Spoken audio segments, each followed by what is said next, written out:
औज़ु बिल्लाहि मिनश्शैतानिर रजीम। बिस्मिल्लाहिर रहमानिर रहीम। अल्हम्दुलिल्लाहि रब्बिल आलमीन वस्सलातु वस्सलामु अला सय्यिदिल अंबिया वल मुरसलीन नबीना व शफ़ीए ज़ुनूबिना व तबीब क़ुलूबिना अबिल क़ासिम मुहम्मद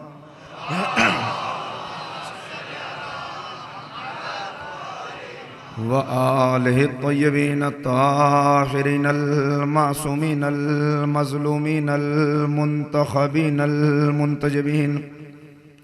अम्मा बादु फ़क़द क़ाल अल्लाहु तबारक व तआला फ़ी किताबिहिल मजीद वल फ़ुरक़ानिल हमीद व हुवा अस्दक़ुस सादिक़ीन। बिस्मिल्लाहिर रहमानिर रहीम।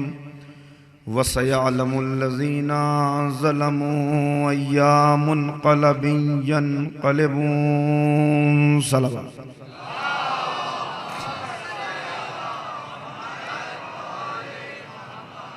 ज़रा सा और आप हज़रात ज़हमत फरमा लें, थोड़ा सा बिला फसल हो जाएं।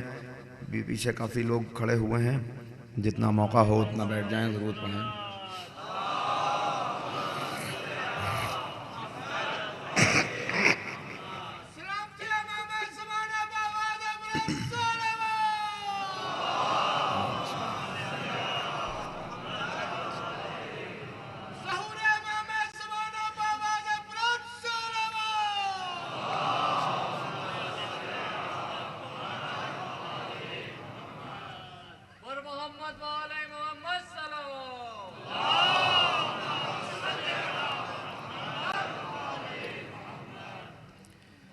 आया मुबारका के ज़ेल में मुख्तारनामा के उन्वान से जो सिलसिले गुफ्तगू जारी है, आज बिहम्दुलिल्लाह वो अपने 7वें मरहले में दाखिल हो रहा है।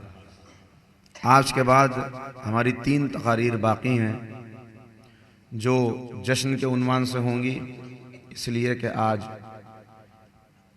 इस सिलसिले की गम की यह आखिरी मजलिस है। जो मारूज़ात मैंने आपकी खिदमत में गुजारिश की है, उनका माहसल 2-3 जुमलों में अर्ज़ कर दूँ, खुसूसन उन नए सामीईन के लिए कि जो आज पहली मरतबा यहाँ पर तशरीफ़ लाए हैं।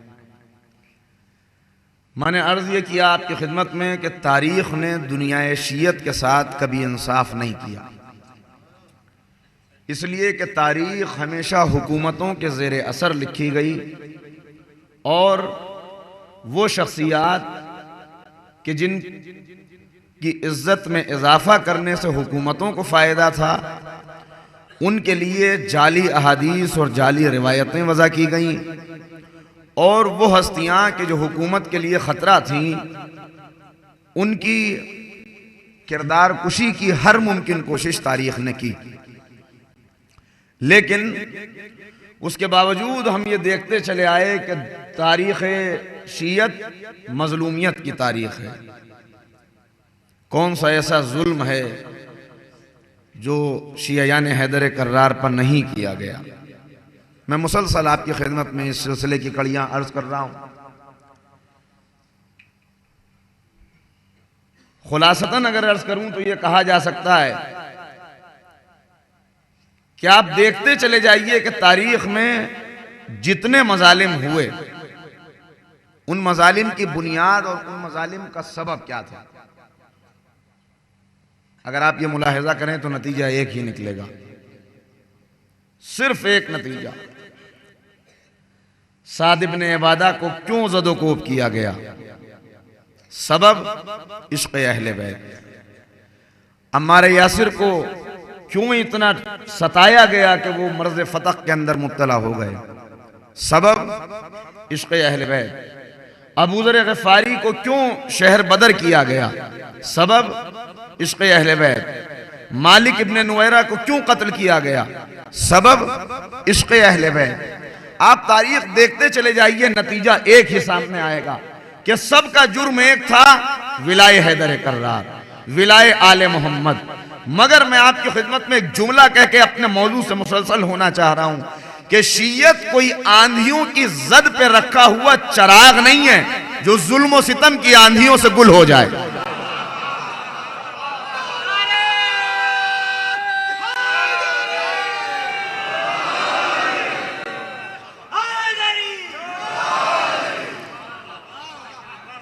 तारीख ने देखा और मुसलसल देखा कि जितना जुल्म सितम का सिलसिला बढ़ता गया उतना चाहने वालों की साबित कदमी में इजाफा होता गया, उतना कुर्बानियां देने वाले कुर्बान गाहे इश्क में अपने सरों का नजराना पेश करते चले गए।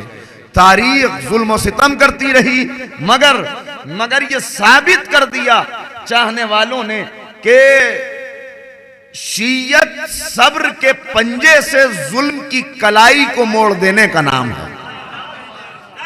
सब्र और साबित कदमी के साथ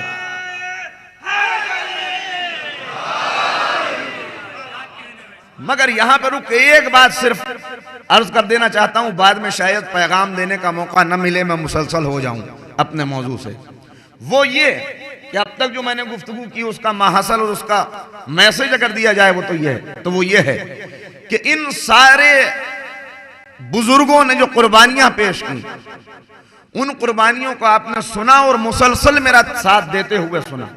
मैं सिर्फ आपसे एक जुमला अर्ज करना चाहता हूं कि ये कुर्बानियां और ये वाकयात जो मैंने बयान किए इनका एक अहम तरीन मकसद ये है कि हम अपने अपने मकाम के ऊपर ये गौर करें और ये सोचें और दरियाए तफक्कुर के अंदर गोता लगा के उस गौहरे नायाब को तलाश करें कि जिनके लिए हमारे बुजुर्गों ने कुर्बानियां दी, और आज अपनी सफ़ों पर नजर डाल के सिर्फ महसूस कर लें इस बात को। ये मैं आगाज में अर्ज कर रहा हूं कि क्या उन्होंने इसीलिए कुर्बानियां दी थी कि हमारी अंजुमनों आपस में एक दूसरे से लड़ें?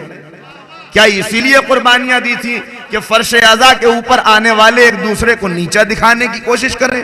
क्या इसीलिए कुर्बानियां दी थी कि एक जाकिर दूसरे जाकिर से बदला लेने के लिए उसके ऊपर तरह तरह की तोहमतें लगाए? क्या इसीलिए कुर्बानियां दी थी कि हम यहाँ पे आए और आने के बाद ये सोचते हुए आए कि अगर मेरा नोहा खान नोहा न पढ़े तो मजलिस में रौनक ही ना आए, अगर हमारा जाकिर खिताब न करे तो पता ही न चले? बस ये आगाजी में पैगाम था जो मैंने दे दिया। और दस्ते अदब जोड़ के सिर्फ एक बात देना चाहता हूँ अपने नौजवान भाइयों से कि ये फिक्र और ये जहन में तसव्वुर भी कभी न लाइएगा कि हम मजलिस में आते हैं तो रौनक होती है, हमारा नोहा खान नोहा पढ़ता है तो रौनक होती है, हमारा सोसानी करता है तो रौनक होती है। इसलिए कि अब तक की गुफ्तगू से जो नतीजा निकला वो नतीजा ये है कि ये तसव्वुर कभी जहन में न लाइएगा, इसलिए कि ये मजलिस आपकी वजह से नहीं है, आप इस मजलिस की वजह से। तवज्जो फरमाएं।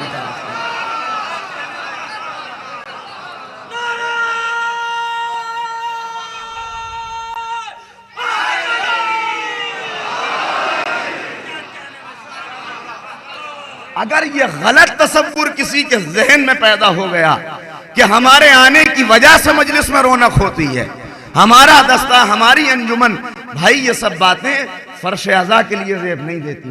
ये फर्श अज़ाए हुसैन है, यहाँ सियासत नहीं होनी चाहिए, यहाँ मसलहत नहीं होनी चाहिए, यहाँ आपसी रंजिशें नहीं होना चाहिए। इसलिए कि यहाँ पे जब आदमी आए तो हुसैनी बन के आए।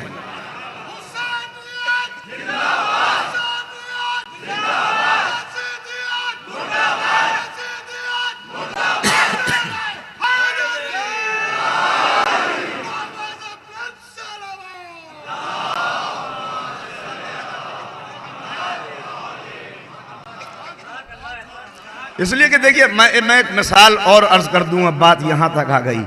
आपने दिन और रात में एक चीज का मुशाहिदा किया होगा, रोज और शब आप इस चीज को देखते हैं कि कोई भी नया इदारा कहीं पे खुलता है, नई तंजीम कायम होती है, इंसान को महसूस ये हुआ यहाँ पर हमारे यहाँ इल्म दीन की जरूरत है, लिहाजा यहाँ एक मदरसा कायम होना चाहिए। ये बस्ती बस्ती की कहानी है, हम दिन रात देखते हैं।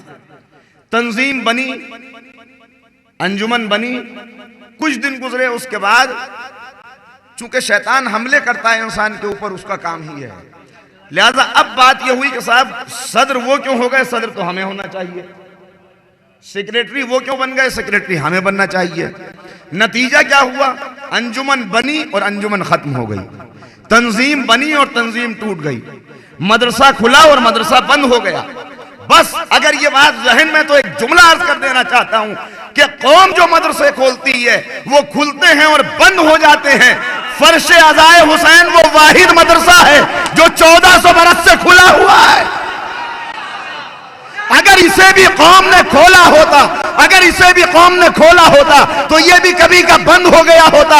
इसका मुसलसल खुला रहना इस बात की दलील है कि किसी मासूमा ने यह इंतजाम अपने हाथ में ले रखा।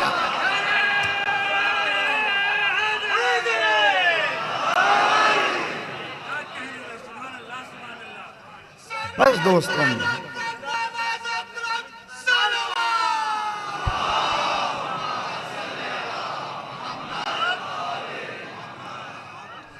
अजीज़ान मोहतरम, ये एहसान शनासी का तकाजा है कि जब हम यहाँ पे आए तो अपने किरदार पर नज़र करते हुए आए। मेरी इतने दिन की तकारीर का यही महासल है और मैंने बराबर आपकी खिदमत में अर्ज़ किया कि ये वाक़यात जो मैंने अर्ज़ की है, मैंने मुख्तारनामा को उसकी आम रिवायत से हटाया है। जिस रिवायती अंदाज में मुख्तारनामा पढ़ा जाता है मैंने नहीं पढ़ा। मैंने तारीख़ आपकी खिदमत में पेश की और हर वाक़े के बाद एक पैगाम दिया। जो मैसेज था वो भी दिया और सबसे बड़ा मैसेज उसे मैं फिर दोहरा देना चाहता हूँ कि सबसे बड़ा मैसेज ये है कि कूफे के क़ब्ल के हालात जो हमने देखे वो हालात फिर मोमिनीन के ऊपर आने वाले हैं। हालात फिर अपने आप को तारीख दोहराती है, वो हालात फिर हमारे सामने आने वाले हैं। और कूफे के बाद के जो हालात थे, जाहिर है कि अभी मुंतकिम खून हुसैनी को आना है, अभी हकीकी खून हुसैनी को आके इंतकाम लेना है। और हम अपने किरदार पर नजर करते हुए हमेशा, किस मोमिन के दिल में ये जज्बा है, जज्बा नहीं है कि वो इमाम ज़माना का सिपाही बने। आप गौर कर रहे हैं?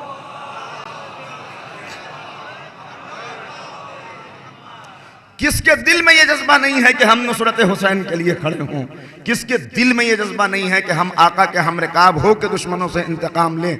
लिहाजा एक पैगाम जो है वो पैगाम ये है जिसे मैंने दोहराया कि हम जबान से फिक्रा कहते हैं, या लैतनी कुंतो माकुम, काश के हम करबला में होते। बस दुआ यह है कि हम इस तस्करे को सुनने के बाद हकीकी तौर पर इस मिसरे के मिसदाक बन जाएं, इस जुमले के मिसदाक बन जाएं। बस अजीज़ान मोहतरम, यहाँ तक मैंने बात की। और एक बात और अर्ज कर देना चाहता हूँ कि अक्सर ये तसव्वुर जहन में पैदा हो जाता है और ये बात आने लगती है। आप मेरी तरफ मुतवज्जे रहें, गुफ्तगू तो चलती रहेगी। इंसान ये सोचता है और ये कहता है कि भाई हम क्या करें, हम मजबूर इसलिए हैं, हम भी अपने आप को उसी मेयार पर लाना चाहते हैं, मगर मजबूर इसलिए हैं कि माहौल ऐसा है, मजबूर इसलिए हैं कि जिस मुआशरे के अंदर हम जिंदगी गुजार रहे हैं वो मुआशरा इसी का मुतकाजी है कि हम इसी नहज के ऊपर और इसी रफ्तार बेढंगी से चलते रहें। तो मैं एक बात सिर्फ कहना चाहता हूं और उस बात को कह के आगे बढ़ जाऊंगा। जो वाकयात मैंने आपकी खिदमत में पेश किए उससे एक नतीजा निकलता है और वो नतीजा ये है कि इंसान लाख ये सोचता रहे, माहौल कैसा भी हो, मगर एक जुमला चार मिसरों से बात को आगे बढ़ाता हूं, बल्कि कि इंसान सदा खुद ही मिटा करता है। तवज्जो फरमाएं, इंसान सदा खुद ही मिटा करता है, माहौल का बेवजह गिला करता है। माहौल से इंसान नहीं बन सकता, इंसान से माहौल बना करता है।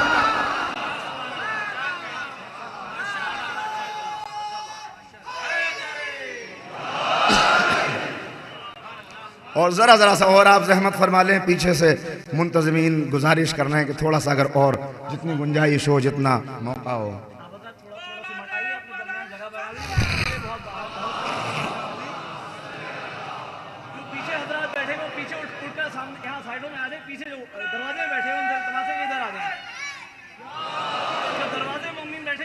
दरवाजे में बैठे हुए ताकि रास्ता खुला हो जाए। जो दरवाजे में मोमिन बैठे हैं वो इधर आ जाएं उठकर, मेहरबानी होगी।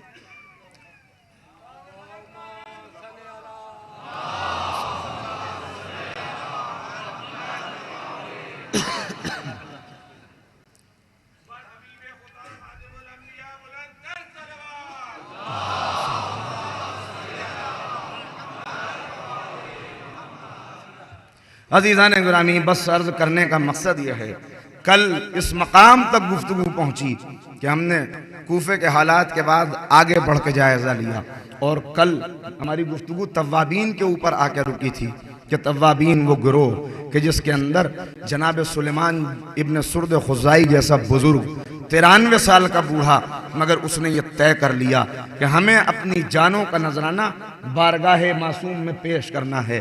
तो उसके बाद कैसी जंग की और किस अंदाज से उन्होंने अपना नजराना पेश किया है, ये मैं आपकी खिदमत में अर्ज कर चुका। बस आज हमें वापस चलना है उसी मकाम के ऊपर। मैंने आपकी खिदमत में अर्ज किया कि जब इजाज़त नहीं मिली और माहौल साजगार नहीं हुआ तो मुख्तार अपने वतन पहुंच गए। यहाँ पर एक ये बात आती है कि मुख्तार को इजाज़त किससे मिली। बस आज यहाँ से गुफ्तगू को आगे बढ़ाना है। अपने वतन के अंदर हैं और शब रोज़ के ऊपर बहुत ज़्यादा रोशनी नहीं है कि क्या करते रहे, मगर हाँ ये ज़रूर मिला कि इबादतें करते थे, गिरिया करते थे, रोते थे, दुआएं करते थे कि पालने वाले वो वक्त आ जाए जिसके लिए मुझे खल्क किया गया है। वो वक्त आ जाए कि मैं खूने शुहदा का इंतकाम लेने के लिए शमशीर आतिश फशां लेके खड़ा हो जाऊं। वो वक्त कब आएगा? बैठे हुए हैं, गिरिया कर रहे हैं। एक दिन जनाब मुख्तार की खिदमत में एक मुसाफिर आया। बस यहाँ से आज की गुफ्तगू का आगाज है। एक शख्स सूरत मुसाफिर आया और इसने आने के बाद दरियाफ्त किया इस रिवायत का रावी जो है वो जनाब मुख्तार का दुश्मन है, उनका दोस्त नहीं है। वो बैठा हुआ है उनके साथ में जो उनसे ज़ाती इनाद रखता है उसने, और ये रिवायत दोनों जगह पर मौजूद है, अहले सुन्नत के यहाँ भी है और हमारी कुतुब के अंदर भी है। आया और आने के बाद उसने कहा कि मुख्तार कौन, आप हजरात में से मुख्तार कौन है? जनाब मुख्तार ने निगाह उठाई, कहा मुख्तार मैं हूँ। बस एक मरतबा उसने अदब से सलाम किया और अपने लिबास के अंदर से एक जुज़दान निकाला। जुज़दान के अंदर से उसने कुछ कागजात निकाले जो बहुत सलीके के साथ तय हुए थे।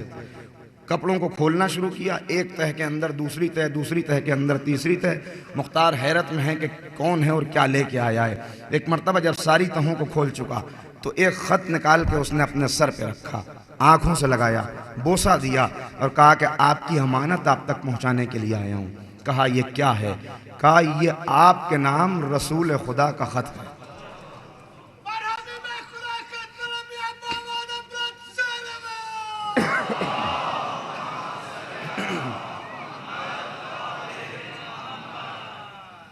यह आपके नाम पैगंबर अकरम का ख़त है जो मेरे पास अमीरुल मोमिनीन ने बतौर अमानत रखवाया था, और मुझे दिन और वक्त का दवा से बना सलवात पढ़ते हैं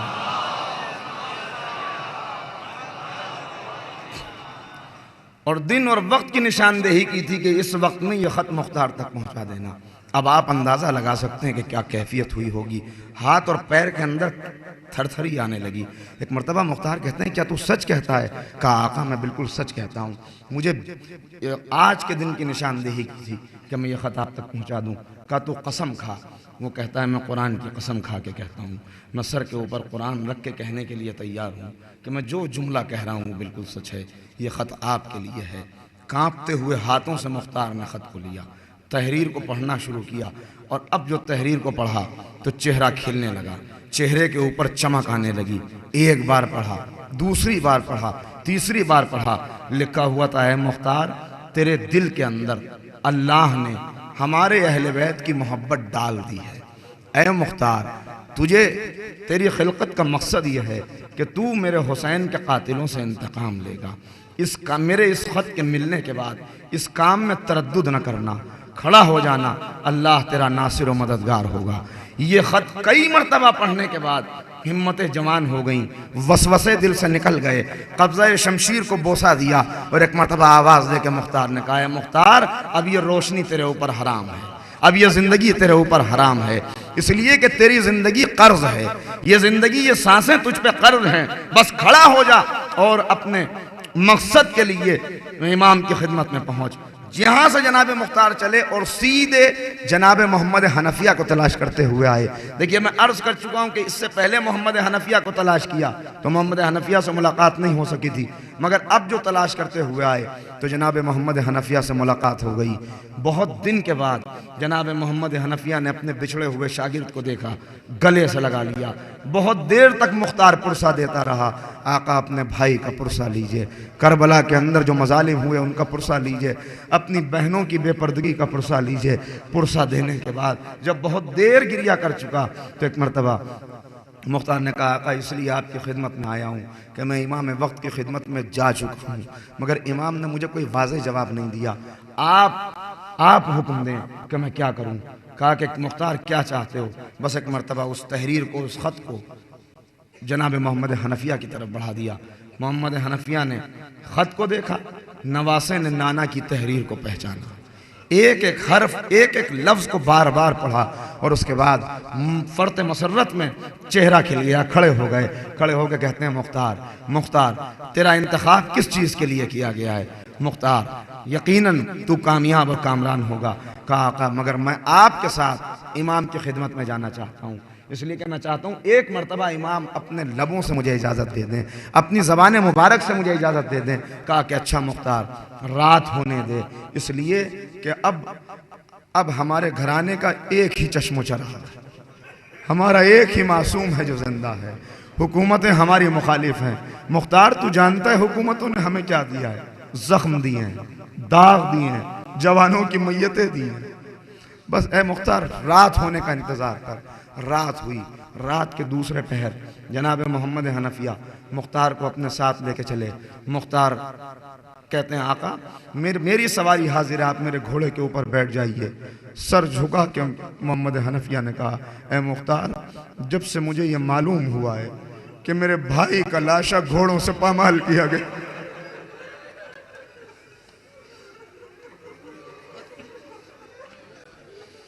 मैंने घोड़े की सवारी करना छोड़ दिया है, मैं घोड़े के ऊपर नहीं बैठूंगा। कहा आका तो मेरे साथ चलिए। दोनों इमाम की खिदमत में पहुँचे, इमाम की खिदमत में आए। आज अंदाज बिल्कुल बदला हुआ था। इमाम ने खड़े होकर चचा का इस्तकबाल किया, कहा ए मुख्तार आओ, आओ मुख्तार आओ। और उसके बाद जनाब मुख्तार की गुजारिश जनाब मोहम्मद हनफिया के ज़रिए से जब पहुँची तो इमाम ने वो जवाब दिया है कि जो आज भी तारीख़ के अंदर मौजूद है। इमाम कहते हैं, अगर कोई ग़ुलाम ज़ंगी भी हम अहले बैत के ऊपर जुल्म करता है तो हर उम्मत के फर्द के ऊपर वाजिब है कि वो उसका इंतकाम ले, वाजिब है कि इंतकाम ले। और उसके बाद का चचा आप जानते हैं हर हुकूमत की निगाह मेरे ऊपर है, हर आने जाने वाले को यहाँ पे देखा जाता है, लिहाजा मैं नहीं चाहता कि इस सिलसिले में आप दोबारा मुझसे राबिता करें। कहा मेरे लाल मैं भी यही चाहता हूँ, इसलिए कि तुम इस वजह से किसी मुसीबत में गिरफ्तार न हो जाओ। कहा कि आका बस फिर मेरे लिए क्या हुक्म है। कहा कि मुख्तार मैं अपनी तरफ से अपने चचा जनाब मोहम्मद हनफिया को वली अम्र बनाता हूँ, इस सिलसिले में वो वली हैं, तुम जब वो मेरे नायब हैं, जब चाहे उनसे गुफ्तगू करना मगर मुझसे मुलाकात ना करना। बात तय हो गई। अब आप समझे, देखिए मुआशरे के अंदर हर एक की अपनी जिम्मेदारी है। मैं आपकी खिदमत में अर्ज कर रहा हूं, अगर मुख्तार बाप के कत्ल का एहसास लेना बेटे का काम है, मुख्तार को भी बैठ जाना चाहिए था कि जब बेटा ही इंतकाम नहीं लेना चाहता तो मुझे क्या जरूरत है। मगर ये पैगाम है जो करबला में हुसैन ने हमें दिया है कि देखो अपने वक्त के जालिम से इंतकाम लेना सिर्फ इमाम का काम नहीं होता, बल्कि इमाम के चाहने वालों की भी ये जिम्मेदारी है। ये करबला के अंदर इमाम ने पैगाम दिया है, वो पैगाम यहाँ तक पहुँचा। इमाम ने खुद क्यों इंतकाम नहीं लिया, इमाम खुद खुल के क्यों साथ नहीं आए, ये अगर आप इमाम की हयात तैयबा का मुशाहिदा करेंगे तो बात खुद वादे हो जाएगी। इमाम के ऊपर दूसरी जिम्मेदारियां हैं, पैगाम हुसैन को आगे बढ़ाना है, वाक़यात करबला को जिंदा जावेद बनाना है, फर्श अज़ा को मुसलसल ऐसा बिछा देना है कि कोई हुकूमत उसे उठा ना सके। ये सारी जिम्मेदारियां हैं। और उसके बाद बंदों को बताना है कि किस तरह से जुल्म के खिलाफ एहतजाज किया जाता है। इमाम अपनी जिम्मेदारी निभा रहे हैं, एक तरफ बेटा बैठा हुआ है, वो बेटा जो मासूम बेटा है, दूसरी तरफ जनाब ज़ैद शहीद बैठे हुए हैं और इमाम जुमले बोल रहे हैं और ये लिख रहे हैं। सहीफ़ा कामिला तैयार हो रही है, इंजील अहले बैत, ज़ुबूर आले मोहम्मद, ये सारी जिम्मेदारी इमाम के ऊपर है। इमाम अपनी जिम्मेदारी को पूरा कर रहे हैं मुख्तार अपनी जिम्मेदारी को पूरा करने के लिए उठे। मैंने कल एक जुमला कहा था कि हम दूसरों की जिम्मेदारियां देखने लगते हैं कि उसने अपनी जिम्मेदारी को पूरा नहीं किया, मगर कभी अपने ऊपर निगाह नहीं डालते कि क्या हमने अपनी जिम्मेदारी को पूरा कर दिया। लाजिम है कि हर कोई अपना मुहासिबा करे, हम ये देखें कि हमने अपनी जिम्मेदारी को पूरा कर लिया या नहीं। इसलिए कि अगर अपनी इस्लाह इंसान ने कर ली, मेरे एक उस्ताद मोहतरम थे, वो कहा करते थे कि अगर तुमने अपने आप को सुधार लिया तो मुआशरे से एक गुंडा कम हो गया, मुआशरे से एक बदमाश कम हो गया। लिहाजा हर एक को अपनी मुहासबा और अपनी इस्लाह करनी है। यहाँ से चले तो जनाब मोहम्मद हनफिया ने 50 खुतूत लिखे। कहा, ऐ मुख्तार, ये 50 खुतूत हैं कूफे वालों के नाम, मगर खामोशी से ये खुतूत पहुँचाना, लोगों को पता न चले, अपनी तहरीक को मजबूत करना, साबित कदमी के साथ सब्र और इस्तकामत के साथ चलना। अब जब ये रज़ा मिल गई तो मुख्तार घोड़े के ऊपर सवार होके चले करबला की तरफ। करबला, अब अंदाज़ा लगाएं आप, करबला क्यों जाता है जाने वाला, मुख्तार क्यों करबला जा रहे हैं? इसलिए कि रूहानी ताकत करबला से मिलनी है। इसलिए कि अब क़यामत तक जितने इनकलाब बर्पा होंगे, अब क़यामत तक जितनी तहरीकें उठेंगी, जब भी मजलूम की हिमायत में कोई तहरीक उठेगी तो उसे ताकत करबला से मिलेगी, उसे हिम्मत करबला से मिलेगी, उसे हौसला करबला से मिलेगा। अब जितनी तहरीकें मजलूम की हिमायत में उठेंगी, उन सब की को इफ्तवार किया जाएगा करबला की बुनियादों पर, करबला की बुनियादों पर। करबला चले मुख्तार, करबला आज जैसा करबला नहीं है कि जहां आज आप जाएं तो इमारत बनी हुई है, जहां आज आप जाएं तो हरम के अंदर रोशनी है, नहीं, बल्कि खाके गर्म के ऊपर चंद बिखरी हुई खबरें, जिन्हें देखा मुख्तार ने तो पूरा वजूद मुख्तार का चीखों के अंदर बदल गया। चीख चीख के मुख्तार करबला में पहुँचे और जाके अपने आप को कब्र इमाम पर गिरा दिया। और उसके बाद जो जुमले कहने शुरू किए, आका काश कि मैं आपके साथ करबला में होता। देखिए, ये जुमला हम भी कहते हैं, मैं फिर दोहरा रहा हूं इस बात को, ये जुमला हम भी कहते हैं, या लैतनी कुन्तो माकुम, काश के हम करबला में होते। ये जुमला मुख्तार भी कह रहा है, मगर दोनों में एक फर्क है। हम ये जुमला कहने के बाद सिर्फ आंसू बहा के ये समझ लेते हैं कि हमारी जिम्मेदारी खत्म हो गई। आंसू मुख्तार ने भी बहाए हैं, लेकिन मुख्तार ने आंसुओं की ताकत बताई है कि आंसुओं में ताकत क्या होती है। इन आंसुओं को अगर अपनी ताकत बना ले इंसान, तो इन आंसुओं से नूह का सैलाब लाया जा सकता है, इन आंसुओं से जुल्म के कलों को ढाया जा सकता है, इन आंसुओं से तकवे की खेती को हरा भरा किया जा सकता है, इन आंसुओं से किरदार की कजी को सही किया जा सकता है। कम से कम फायदा यह है इन आंसुओं का कि हम इन्हें बहा लें तो ये आम आंसुओं की तरह खाक में गिर के जज्ब नहीं हो जाते, बल्कि अगर इन्हें बेखुदी में बहा के उड़ भी जाएं तब भी एक मासूमा का रूमाल इन्हें गौहरे आबदार बना के अपने अंदर महफूज कर लेता है। मगर एक आंसू वो है जो मुख्तार बहा रहा है। कैसे आंसू? मुख्तार ने आंसुओं को ताकत बनाया। कहा, आका मैं करबला में नहीं था, मगर मैं भी उस फहरिस्त में अपना नाम लिखाऊंगा जो फहरिस्त शब आशूर आपने मुरतब की थी। आका मैं कसम खाता हूँ, आपके जद की कसम, मैं आपका इंतकाम लूँगा। आपके बाबा अली मुर्तज़ा की कसम, मैं आपका इंतकाम लूँगा। आपकी वालिदा की कसम, मैं आपका इंतकाम लूँगा। आका मैं वादा करके जाता हूँ यहाँ से कि जब तक एक एक को कत्ल नहीं कर लूंगा, मैं अपने दोस्त से ये रिदा नहीं उतारूंगा। मैं नर्म बिस्तर के ऊपर नहीं सोऊंगा, मैं अच्छी ग़िज़ा नहीं खाऊंगा, मैं ठंडा पानी नहीं पीऊंगा, मैं अपने बच्चों से मुलाकात नहीं करूंगा। मौला उस वक्त तक चैन से नहीं बैठूंगा जब तक एक एक को कत्ल न कर दूं। ये वादा लेकर, ये वादा करके मुख्तार यहाँ से चला। और अब अजीब जुमला लिखा है रिवायतों ने कि यहाँ से चले तो घोड़े के ऊपर बैठ के झूम रहे थे और झूम झूम के कह रहे थे, मैं एक एक कातिल को कत्ल करूंगा, मैं एक एक से इंतकाम लूंगा, मैं एक एक से इंतकाम लूंगा, बेखुदी के आलम में।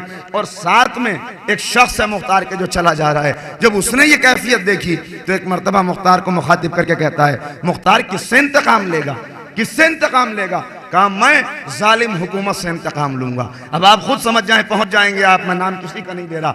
मैं जालिम हुकूमत से इंतकाम लूंगा, मैं ईंट से ईंट बजा दूंगा, मैं चैन से बैठने नहीं दूंगा।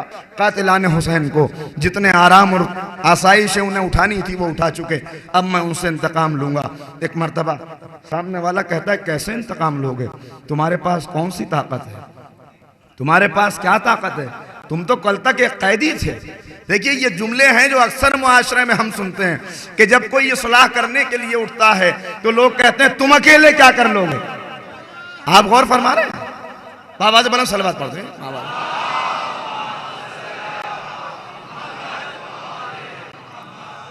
तुम तन्हा क्या करोगे, तुम अकेले क्या कर लोगे, मगर मुख्तार है जो कह रहा है मैं इंतकाम लूंगा।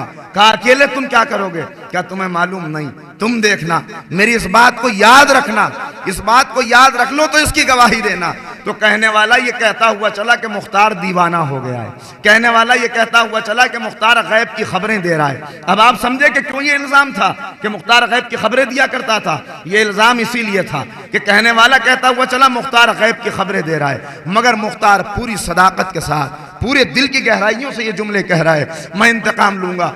यहां से चल के सीधे जनाब मुख्तार कूफे में दाखिल हुए। कूफा जिसके पूरे हालात में आपकी खिदमत में बयान कर चुका, कूफा जहां मुख्तार दाखिल हुए। मुख्तार का दाखिल होना था, क्योंकि अब इत्तला आ चुकी है कि यजीद वासिल जहन्नुम हो चुका, लिहाजा अब फिर से कूफियों के अंदर वो जज्बा पैदा होने लगा है कि जो जज्बा नुसरत इमाम का जज्बा था। बस एक मरतबा लोगों ने आते हुए देखा, मुख्तार के कूफे में कदम रखते ही ये खबरें फैलने लगी, मुख्तार आ गए। कहाँ से आए मुख्तार? मुख्तार को तो इब्ने ज़ियाद ने मुल्क बदर कर रखा था, उन्हें तो कूफे से बाहर निकाला हुआ था, वो कैसे कूफे के अंदर आ गए? तो जवाब देने वाले ने जवाब दिया कि ना आज मुख्तार कैदी है, ना आज इब्ने ज़ियाद हाकिम है, तुम देखना, तुम देखना कि अब कूफे के दिन बदल जाएंगे। कहने वालों ने कहा कि अब कूफे की तारीख फिजा के अंदर सूरज की पहली किरण बन के मुख्तार दाखिल हुआ है। अब कूफे की तारीकी दूर होगी। हाँ, अब उन गुनाहों से हम तौबा करेंगे जो हमने किए थे, अब हम खुल के इमाम का साथ देंगे। ये कौन लोग हैं और किनकी आवाजें, ये आप समझ गए होंगे जो मुसलसल मजालिस को सुन रहे हैं। बस ये कह के जनाब मुख्तार सीधे अपने घर पे आए। कौन सा घर? आपको कुछ याद आया? ये वही घर है कि जहां मुख्तार ने जब इस घर को छोड़ा था तो इस घर के अंदर मुस्लिम मौजूद थे। मुझे नहीं मालूम कि दिल की कैफियत क्या हुई होगी जब घर के अंदर दाखिल हुए होंगे। जिस घर में सफ़ीर हुसैन को महफूज छोड़ के गए थे, आज उसी घर में मुख्तार की वापसी हुई है। घर के अंदर दाखिल हुए, मुख्तार ने गिरिया करना शुरू किया, आका आका, मैं आपकी नुसरत में बाहर गया हुआ था और यहाँ पे यह वाक़या गुजर गया, यह हादसा हो गया। उसके बाद लोग आना शुरू हुए, मुख्तार मुख्तार, हम आपकी बैत करने के लिए तैयार हैं। वो 50 खुतूत जिन लोगों के नाम थे उनसे मुख्तार ने राबिता किया, इसलिए कि वो लोग थे कि जो जनाब मोहम्मद हनफिया के भरोसे के लोग थे। उनसे राबिता किया, उनसे राबिता करके उन्हें बताया कि मैं यहाँ पे आ गया हूँ, तहरीक किस अंदाज में चलेगी। अब यहाँ से आप स्कीम देखिए होता क्या है हमारे माशरे में आम तौर पर कि हम जब कोई चीज़ लेके चलते हैं तो काम बाद में शुरू होता है, उसकी शोहरत पहले होने लगती है। काम बाद में शुरू होता है, क्रेडिट लेने के लिए हम उसका शोहरा पहले कर देते हैं कि हम ये करने वाले हैं। नतीजा ये होता है कि कभी कभी होता हुआ काम भी नहीं हो पाता। जनाब मुख्तार ने सबसे पहले अपने लोगों से ये कहा, देखो पिछली मर्तबा जो गलती हुई थी उस गलती को दोहराना नहीं है, अंदर ही अंदर ताकत जमा करते रहना, अंदर ही अंदर हथियार जमा करो, अंदर ही अंदर असलहा जमा करो।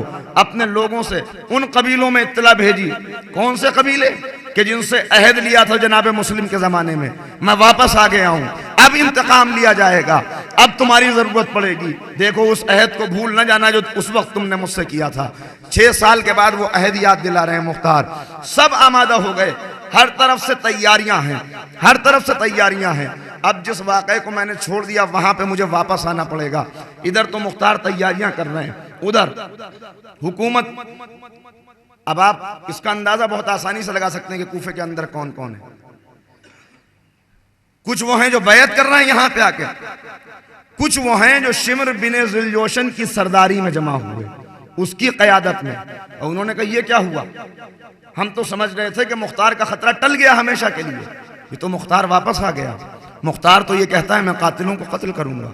सारे कातिल एक जगह पे जमा हुए। उन्होंने कहा ऐसा ना हो कि मुख्तार का इख्तिदार हो जाए, ऐसा ना हो कि मुख्तार को हुकूमत मिल जाए, वरना हमें कहीं पर अपनी जान बचाने के लिए जगह नहीं मिलेगी। इन लोगों ने फौरन खत लिखा इब्ने ज़ुबैर को, इसलिए कि इस वक्त इब्ने ज़ुबैर का नुमाइंदा यहाँ पर हाकिम बना हुआ है। कहा कि मुख्तार यहाँ के लिए ख़तरा है, कूफे के लिए, कूफे का अमन अमान गारत कर देंगे। लिहाजा इब्ने ज़ुबैर का जो उस वक्त नुमाइंदा था इब्राहिम, उसकी तरफ से फ़ौजें आई और जनाब मुख्तार को दोबारा गिरफ्तार कर लिया गया। मुख्तार दोबारा गिरफ्तार हुए। अब वो ताकतें जो जमा हैं, लोग आ रहे हैं जवान निकल निकल के, मुख्तार इशारा कर रहे हैं नहीं नहीं, कब्ल अज़ वक्त ताकत का मुजाहिरा नहीं करना, तुम अपने काम अंजाम देते रहो, मेरे कैद होने की परवाह न करो, वक्त आएगा मैं फिर छूट जाऊंगा। इसलिए कि अब तो दिल मुतमईन है, अब तो रसूल का फरमान मिल चुका है, अब तो दिल मुतमईन है कि मुझे एक दिन इंतकाम लेना है, लिहाजा सबको पैगाम दिया तुम तैयारियां करते रहो।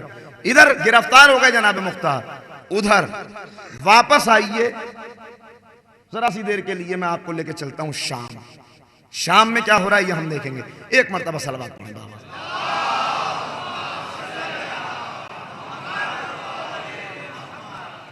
अगर भूले ना हो आप तो याद होगा शायद कि शाम का हाकिम इस वक्त कौन है? मरवान। मरवान शाम का हाकिम है, लेकिन मरवान किन बुनियादों पर हाकिम बना है मैंने आपको बता दिया। मरवान तख्ते खिलाफत पर बैठ के हुकूमत कर रहा है कि एक दिन यजीद का वो बेटा जिसका नाम खालिद इब्न यजीद है, अब खालिद इब्न यजीद और यजीद का बेटा, तो आप जो जेनेटिक चीजें आई होंगी उनका अंदाजा आप खुद लगा सकते हैं। ये वहां पे आया और आने के बाद उसने मरवान के कामों में खलल देना शुरू कर दिया। जब कामों में खलल दिया तो एक दिन दरबार में गुस्से में आकर मरवान ने इसके मुंह पे तमाचा मार दिया। सनान इब्न अनस के बेटे के लिए एक जुमला कहा था सिर्फ, तो उसकी क्या कैफियत हुई थी। बस जैसे ही इसके तमाचा लगा ये पहुंचा अपनी माँ के पास, उम्मे खालिद के पास, और इसने जाके कहा कि क्या हुआ मेरे लाल? ज़ौजा यजीद जिसकी खसलतें मैं आपको पहले ही बता चुका हूं, कहा क्या हुआ? उसने रुखसार सहलाते हुए कहा नए अब्बा ने मारा है। अच्छा, अब इतनी जुर्रत हो गई बूढ़े की कि हमारे बेटे के ऊपर हाथ उठाए। अच्छा आज जाने दो, ये सारी मुस्तनद रिवायात हैं, सब किताबों कुतुब के अंदर यही रिवायत, आ जाने दो आज। ये दरबार से वापस आए, इन्होंने पहले से तय किया हुआ था, जैसे ही ये बिस्तर के ऊपर लेटे इनके मुंह के ऊपर तकिया रखा गया, उसके ऊपर लिहाफ रखे गए और एक के ऊपर एक लिहाफ रख के इसने हुक्म दिया सारी कनीजों को कि सब इसके ऊपर चढ़ के बैठ जाओ। सारी कनीजें चढ़ के बैठ गई। अब आप अंदाजा लगा सकते हैं कि नतीजा क्या हुआ होगा। गौर कर रहे हैं आप, नतीजा क्या हुआ होगा ये आप अंदाजा लगा सकते हैं। मगर मैंने एक रिवायत देखी जिसे अभी मैं किसी मुस्तनद किताब में नहीं देख सका, लेकिन चूंकि यकीनन कहीं ना कहीं होगी इसलिए अर्ज कर देता हूं, रसूल के हदीस से मिलती है ये रिवायत। होना क्या चाहिए था कि जब लिहाफ और गद्दे हटाए जाते तो बूढ़े की लाश मिलना चाहिए थी, मगर मुझे ये रिवायत मिली कि जब लिहाफ हटाए गए तो बिस्तर के ऊपर एक मरा हुआ गिरगिट मिला। सलवात पढ़ते मोहम्मद वाले मोहम्मद।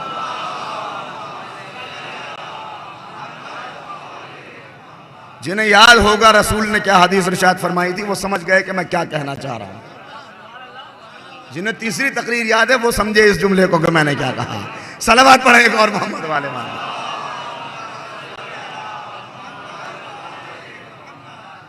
अब इसके बाद हाकिम बना अब्दुल मलिक इब्न मरवान।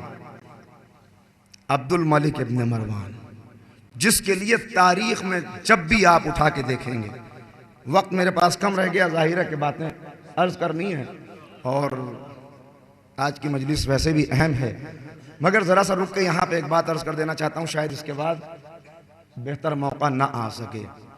ये मजालिस जिनके अंदर आप मुसलसल शिरकत कर रहे हैं, ये इमाम बारगाह जहाँ पर आप तशरीफ़ लाए हैं, मुसलसल पूरे साल आप देखते हैं कि यहाँ पर मजालिस का सिलसिला जारी रहता है, इसी तरह से आप आते रहते हैं। जाहिर है कि ये चीज़ें आपकी दुआओं के बगैर मुमकिन नहीं हैं, लेकिन दुआओं के साथ कुछ मादी वसाइल भी होते हैं कि जिनकी ज़रूरत होती है। दामे दिरमे कदमे सुखने अगर हम इसका ताउन न करें तो ये सिलसिला आगे नहीं चल सकता।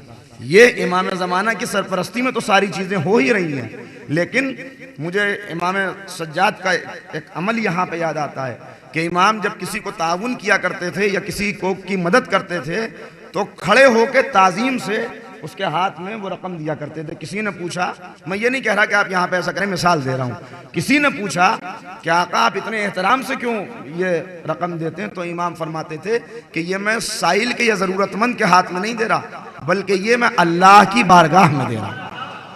आप तवज्जो।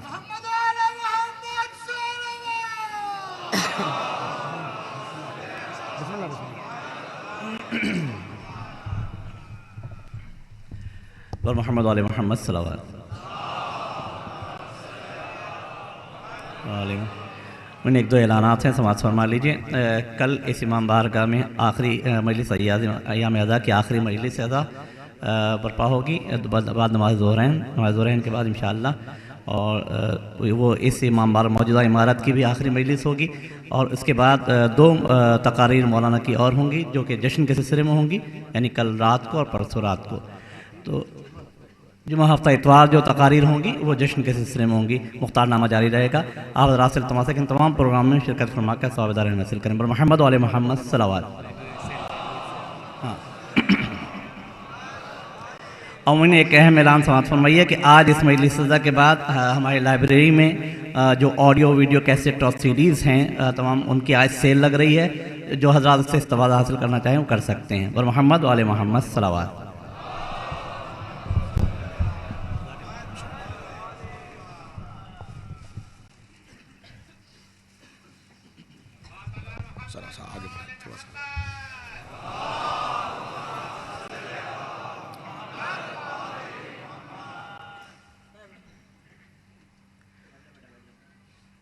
एक मरतबा और सलावत पढ़ें बाआवाज़ बुलंद।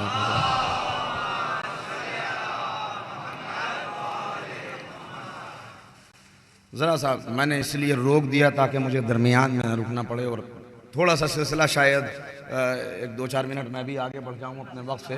आज चूँकि सिलसिला ऐसा है, और वैसे भी ज़ाहिर है कि आप हजरात इस जज्बे और इस मोहब्बत और इस खुलूस के साथ यहाँ पे आए हैं और इस अंदाज से सुन रहे हैं, और अपना आराम अपना सोना सब छोड़ के आप यहाँ पे बैठे हुए हैं। मुसलसल मजालिस चल रही हैं। मगर एक जुमला मैं कहना चाहता हूँ, उसको कह के मैं आगे बढ़ूँगा। ये वो बारगाह है कि जहाँ पे आप आए हैं अपना आराम छोड़ के। मगर एक जुमला मैं भी कहना चाहता हूँ कि अगर आप यहाँ पे सोना छोड़ेंगे तो हीरा लेके उठेंगे। एक सलावत पढ़ दें बाआवाज़ बुलंद मोहम्मद वाले मोहम्मद।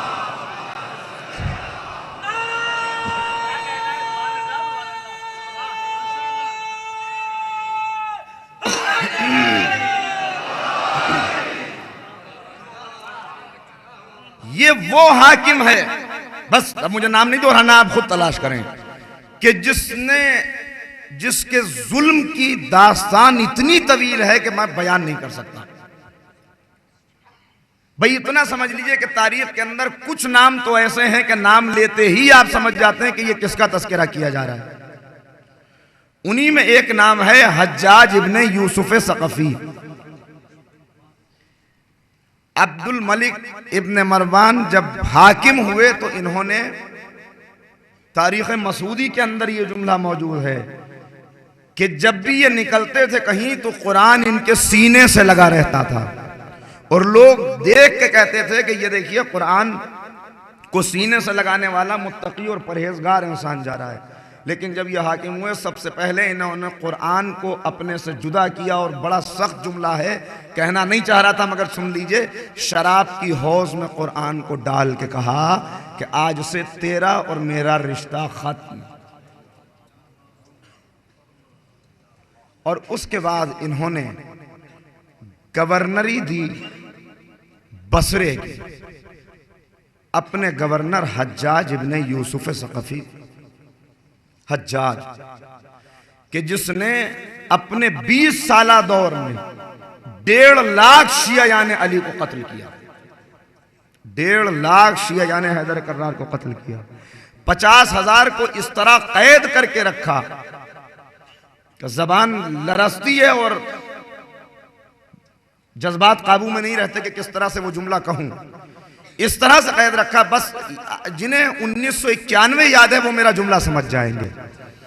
1991 में जब गल्फ वार का इख्तिताम हुआ तो उसके बाद नजफ और करबला की जेलों से लोग निकलना शुरू हुए। बास जेलों के अंदर खवातीन भी थी जो जेलों से बाहर नहीं निकलती थी। दरवाजे खोल दिए गए, वो बाहर आने से इनकार करती थी। जब उनसे कहा गया कि आप बाहर क्यों नहीं आ रही, तो उन्होंने कहा कि पहले लिबास तो भेजो।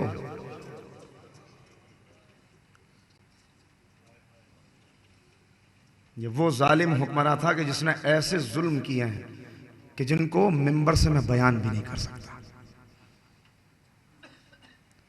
मदीने के अंदर ये गया तो मदीने जाकर इसने असहाब रसूल के हाथों और पेशानियों के ऊपर लोहे के दाग लगाए, लोहे को गर्म करके दाग लगाए, जिसमें जाबिर इब्न अब्दुल्ला अंसारी जैसा ज़ाहिर हुसैन भी था, सिर्फ उनकी बेइज्जती करने के लिए।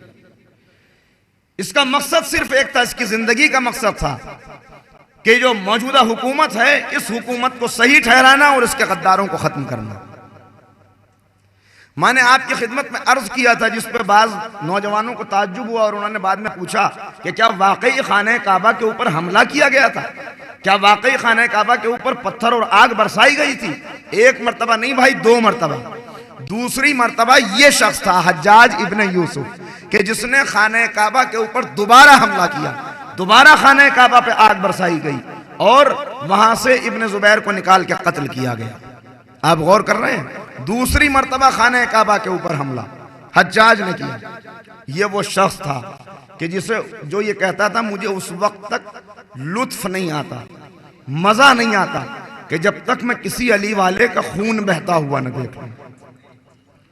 इसका जुमला ये कहता था कि मुझे किसी बूतराबी का खून बहाने में ऐसा मजा आता है कि जैसा मजा किसी को अपनी इशरतगाह के अंदर भी नहीं आता होगा।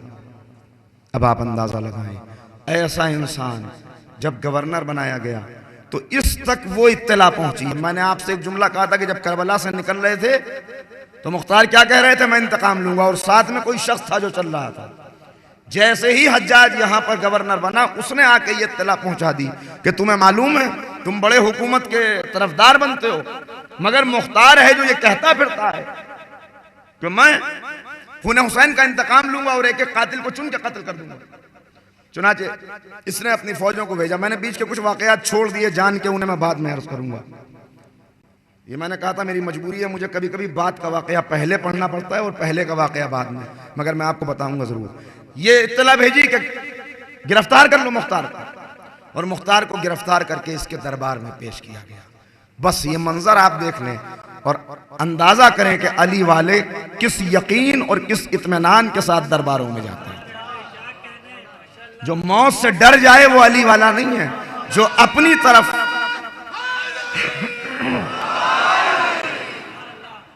तरफ आती हुई मौत का इस्तकबाल करे, ये अली वाले की पहचान है। इसलिए कि हक का सौदा कहीं नहीं किया जाता। गिरफ्तार करके लाया गया और एक मर्तबा हज्जाज कहता है मुख्तार गिरफ्तार करके आए। ऐसा जालिम हाकिम के जिसके पास अगर किसी को बुलाया जाए, कई बूतराबियों का जिक्र मिलता है जिनका मौका नहीं मैं तस्करा करता कि जब हज्जाज ने उन्हें तलब किया तो वो अपने लिबास के नीचे कफन पहन के गए, इसलिए कि उन्हें ये यकीन था कि हज्जाज के पास से अब हम वापस नहीं आएंगे, कत्ल कर दिए जाएंगे, लिबास भी लूट जाएगा, लिहाजा कफन पहले से पहन के गए, ये इरादा करके कि अब हम खत्म कर दिए जाएंगे। उस दरबार के अंदर मुख्तार को लाया गया है। हज्जाज कह रहे हैं मुख्तार, मैंने ये सुना है कि तुम ये कहते फिरते हो कि तुम हुसैन के कातिलों को कत्ल करोगे, बनी उमैया से इंतकाम लोगे।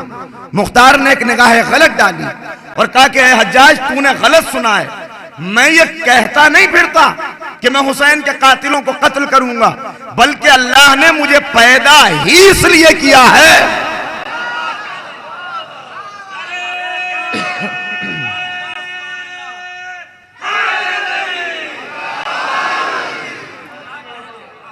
मैं कहता नहीं फिरता, मुझे तो पैदा ही इसलिए किया गया है। कहा कि अब हज्जाज जैसे आदमी के सामने इस लहजे में कोई बात कर ले तो आप अंदाजा लगाइए कि उसका अंजाम क्या होगा। एक मर्तबा चेहरे के ऊपर तशन्नुज के आसार नमूदार होने लगे।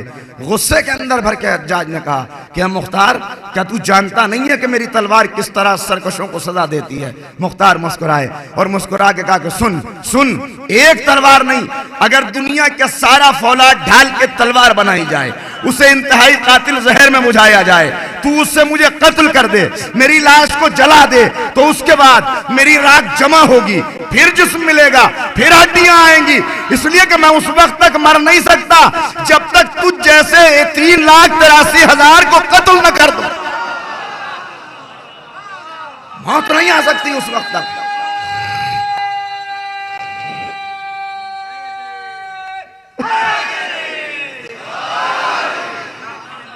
मुझे उस वक्त तक मौत नहीं आ सकती। एक मर्तबा कहता है बस बस, अब मैं तुम्हें जिंदा नहीं देखना चाहता। इशारा किया चंद लम्हों के अंदर तुम्हारा ये सर जिसके अंदर सौदा समाया हुआ है, ये जमीन के ऊपर मेरे कदमों में पड़ा हुआ होगा। मुख्तार मुस्कुराए, कहा हज्जाज, मोहब्बत का ताल्लुक सर से नहीं होता, मोहब्बत का ताल्लुक दिल से होता है। हज्जाज तू मुझे कत्ल नहीं कर सकता, तेरी सारी कोशिशें बेकार हो जाएंगी, तू मुझे कत्ल नहीं कर सकेगा। कहा क्यों? कहा देखना, कोशिश करके देख ले। एक मर्तबा बर्दाश्त नहीं हुआ और इशारा करके कहता है जल्लाद को कि जल्दी आगे बढ़, मैं इसे अब जिंदा नहीं देखना चाहता, इसे कत्ल कर दे, मैं इसे इसके खून में डूबा हुआ देखना चाहता हूं। जल्लाद आगे बढ़ा, मगर कुछ देर के बाद फिर इधर उधर जाने लगा। कहा क्या हुआ? कहा हुजूर मेरी तलवार असलहा खाने के अंदर है और असलहा खाने की कुंजी गुम हो गई है। मुख्तार मुस्कुराए, कहा हज्जाज क्यों अपने आप को जलील करता है, क्यों अपने आप को जलील करता है, तू मेरा कुछ नहीं बिगाड़ सकता। कहा बस मैं अब इसे जिंदा नहीं देखना चाहता। एक मर्तबा अपने दरबान को इशारा किया, तू अपनी तलवार दे दे ताकि जल्दी से जल्दी ये सरकश अपने खून में लौटता नजर आए। जल्लाद ने तलवार ली, आगे बढ़ा, चंद कदम बढ़ा होगा कि अल्लाह ने उसके ऊपर नींद मुसल्लत कर दी। दरबार में बिछी हुई कालीन में पैर अटका और कुछ इस अंदाज से गिरा कि उसी की तलवार उसके शिकम में पेवस्त होकर पुष्ट की तरफ से बाहर निकल गई। मुख्तार मुस्कुराए, हज्जाज क्यों अपने आप को जलील करता है, हज्जाज क्यों जलील करता है अपने आप को, तू मेरा कुछ नहीं बिगाड़ सकेगा, तू मुझे कत्ल नहीं कर सकता, मुझे नहीं मार सकता। कहा बस बस, अब मैं एक जुमला भी नहीं सुनना चाहता, फौरन इसे कत्ल कर दो। अपने साथी को आवाज दी जो पास में खड़ा हुआ है, कहा तू आगे बढ़ा, इसके सरोतन में जुदाई कर दे। तलवार लेके ये आगे बढ़ा, चंद कदम बढ़ा होगा कि लोगों ने अजीब मंजर देखा कि जमीन पे के ऊपर गिरा हुआ लौट रहा है। कहा क्या हुआ? दरबार में काला बिच्छू नमूदार हुआ, उसने इसके डंक मारा और कुछ ऐसा जहरीला बिच्छू था कि ये उसी वक्त सबके सामने तड़प तड़प के मर गया। कहा कि हज्जाज क्यों जलील करता है अपने आप को, रहने दे, तू मेरा कुछ नहीं बिगाड़ सकता, तू मुझे कत्ल नहीं कर सकता, मेरे मौला का फरमान मेरी हिफाजत कर रहा है।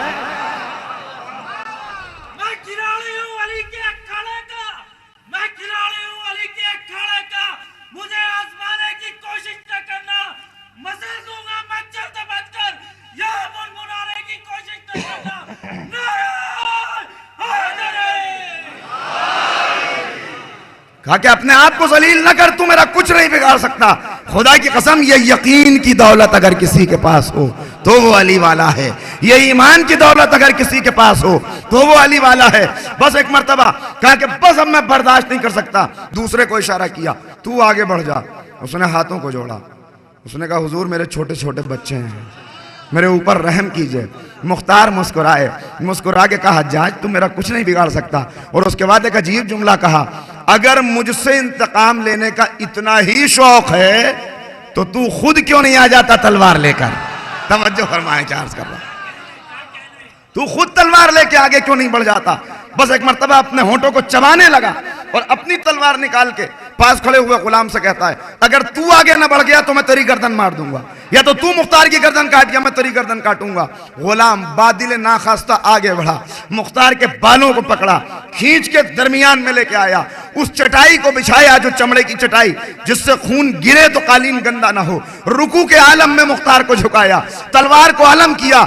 मुख्तार ने रुकू के आलम से मुस्कुरा के हज्जाज को देखा, कहा हज्जाज तेरी सारी कोशिशें बेकार हैं, तू मेरा कुछ नहीं बिगाड़ सकता। भाई खुदा की कसम, मेरा पढ़ना आसान है, आपका सुनना आसान है, लेकिन जिसके सर के ऊपर तलवार चमक रही हो वो इस यकीन का मुजाहिरा करे।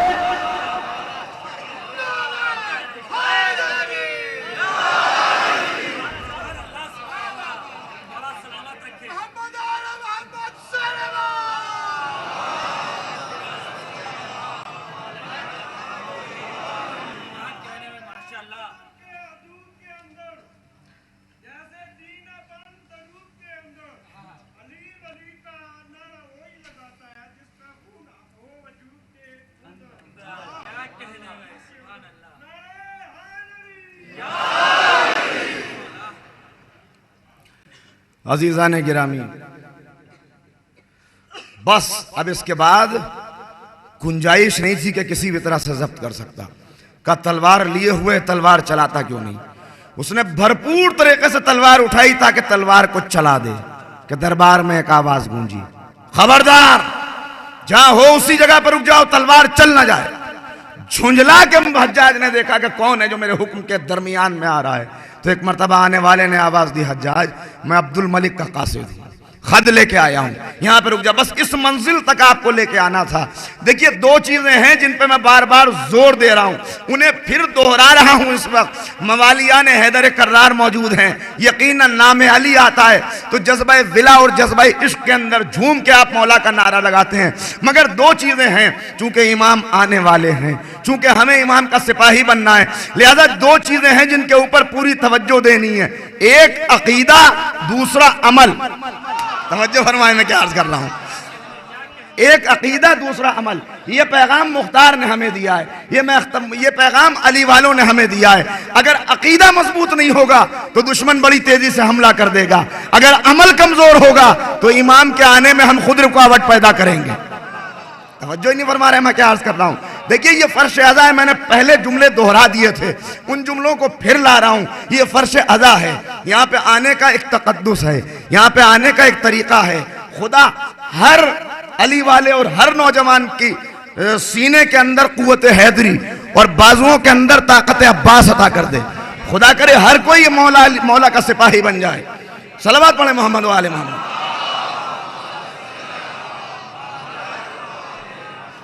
मगर तीन चीजें हैं जिन पे हमें अमल करना है, इसलिए कि आज सख्त जरूरत है मेरे इन जुमलों की, वरना मैं यहां से गुफ्तगू को आगे बढ़ा देता।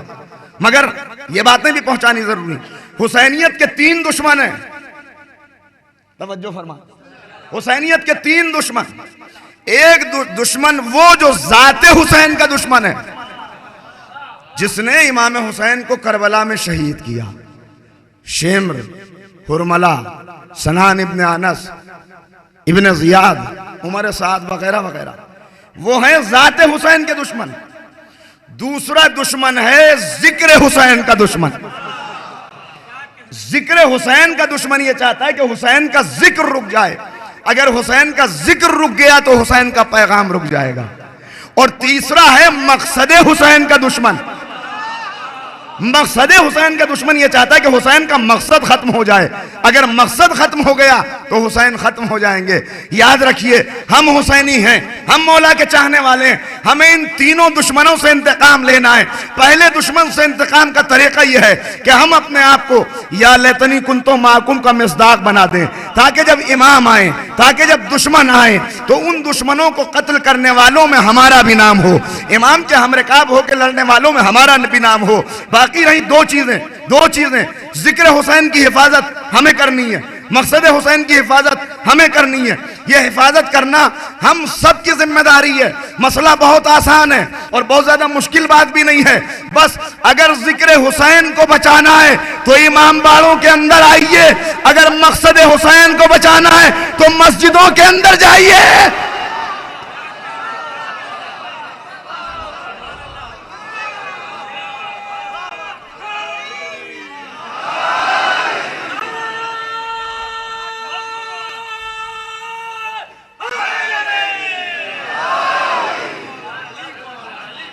जो अकीदे और अमल का तकाबुल कर रहा है वो मकसद हुसैन को नहीं समझा, जो सजदे और अज़ा के अंदर अफजलियत ढूंढ रहा है वो मकसद हुसैन को नहीं समझा, जो ये तलाश कर रहा है कि आज़ादारी बेहतर है या नमाज बेहतर है वो मकसद हुसैन को नहीं समझा।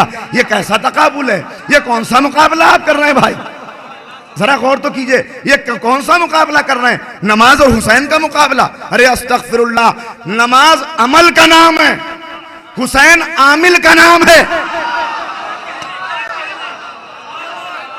अमल और आमिल का कभी मुकाबला नहीं होता। अगर मुकाबला करना है तो अमल का मुकाबला अमल से कीजिए, आमिल का मुकाबला आमिल से कीजिए।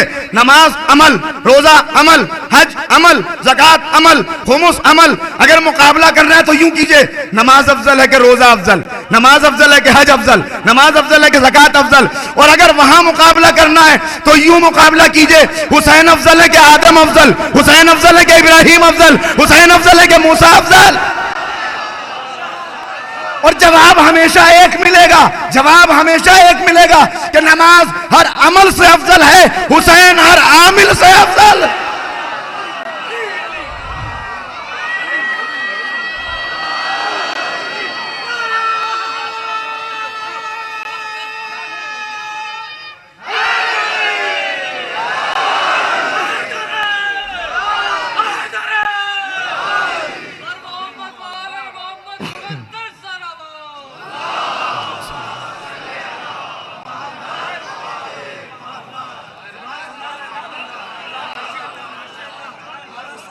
खुदा की कसम, दो मोर्चे हैं जिनके ऊपर दुश्मन हमला कर सकता है, या वो अकीदे पे हमला करेगा या वो अमल पे हमला करेगा। दोनों की हिफाजत हमारी ही जिम्मेदारी है। हम हुसैनी हैं, हमारी जिम्मेदारी है दोनों को बचाना। इसलिए कि मकसद हुसैन अगर मिट गया तो कुर्बानियां हुसैन बेकार चली गई, और जिक्र हुसैन अगर मिट गया तो कुर्बानियां सैयद सज्जाद बेकार चली गई, कुर्बानियां ज़ैनब बेकार चली गई। बस मैंने खत्म किया। दो जुमले जो आखिरी रह गए वाकई के, उनको करके बात इस वक्त आज की हद तक मैं रोक रहा हूं गुफ्तगू को, अब मौका नहीं रहा इससे आगे जाने का। बस इतना समझ लीजिए अज़ीज़ान मोहतरम, दुश्मन आके आवाज देता कासिद खबरदार खबरदार। देखिए तारीफ वो है कि जो दुश्मन की जबान से हो, बस यहां तक आपको लाना था। तारीफ वो है जो दुश्मन की जबान से हो। कासिद ने रोका, कहा तेरी ये मजाल, कहा हुजूर पहले इस खत को देख लीजिए, उसके बाद जो चाहे हुक्म दीजिएगा। का खत पेश किया जाए। खत आया। चूंकि इनका तरीका ये था, ये चाहते थे मुआशरे में सब हमारे जालिम हुक्मरानों की इज्जत करें, लिहाजा आंखों से लगाया, सर के ऊपर रखा, खत को खोला, लिखा हुआ था, ए हज्जाज, मुझे ये खबर मिली है कि तूने मुख्तार को कैद किया हुआ है। मेरे इस खत के मिलते ही मुख्तार को रिहा कर दे, इसलिए कि अगर मुख्तार ये बातें झूठी कहता फिरता है कि वो कातिलान हुसैन को कत्ल करेगा, हमारी हुकूमत का खात्मा करेगा, तो एक दिन मुआशरे में वो खुद ही झूठा साबित हो जाएगा। और अगर वाकई अली इब्ने अबी तालिब ने उसके लिए यह हदीस कही है कि वो कातिलों को कत्ल करेगा, तो तुझ जैसे हजार हज्जाज भी पैदा हो जाएं तो मुख्तार का कुछ बिगाड़ नहीं सकते।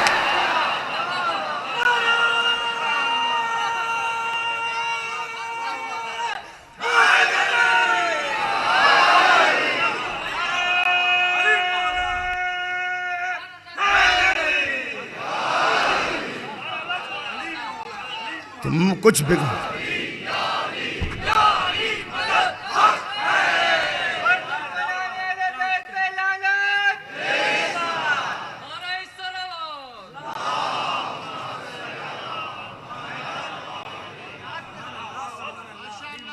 अगर अली इब्ने अबी तालिब ने मुख्तार के लिए यह कहा है तो तू मुख्तार का कुछ बिगाड़ नहीं सकता, इसलिए कि ये तो हो सकता है कि सूरज एक दिन मशरिक के बजाय मगरिब से निकल आए, मगर यह नहीं हो सकता कि अली का कहा हुआ झूठा साबित हो।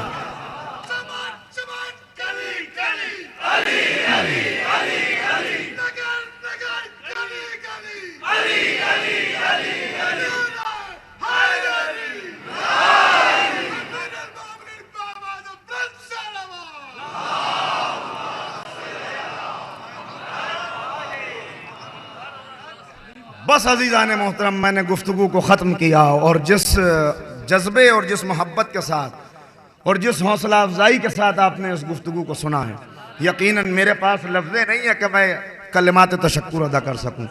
इसका सिला तो बारगाह मासूम आलम से आपको मिलेगा।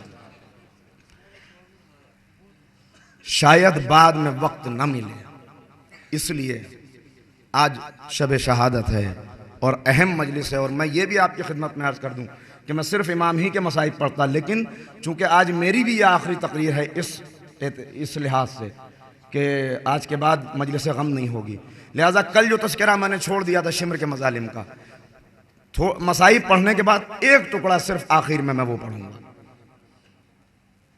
इंशाअल्लाह रब लेते हुए। मगर उससे पहले एक बात अर्ज़ करूँ, शायद बाद में वक्त ना हो, इसलिए दोनों हाथों को उठा के दुआ कर लीजिए।